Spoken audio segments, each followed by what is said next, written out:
Ay, ga. Hirap talaga ng buhay dito, ga. Ginawa ko tong video clip na to para lang sabulat kung ano para sa akin, ginagawa ko, kung ano yung mga problema na dito ngayon. Ngayon, diba sinabi ko sila ng una pa, pagdating ko dito, may problema. Yung pa nga, may kinautangan ko pa nga sa seafood, ngayon sumisingil pa ako Sumisingil ako ng 1,000 kung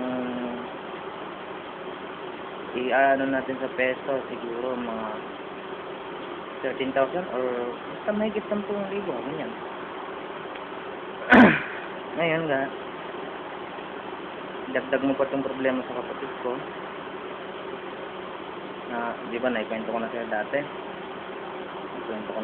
di ba, nang dumating yung GF niya nagsasanay na sa Mexico, di ba?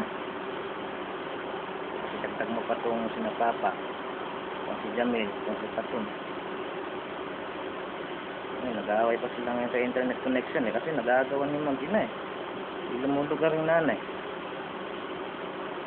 Ako, wala naman akong hilig sa mga ganyan. Akin lang, inikot ko kung ano, may iuwi ko kung ano yung kaya kong daling pag-tapos na yung kontrata ko dito. Kaya, sana naman.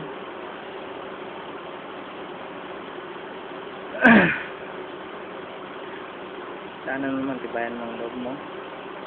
Saka na, sa'yo na rin yung talagang hindi mo na kaya. Wala na akong magagawa.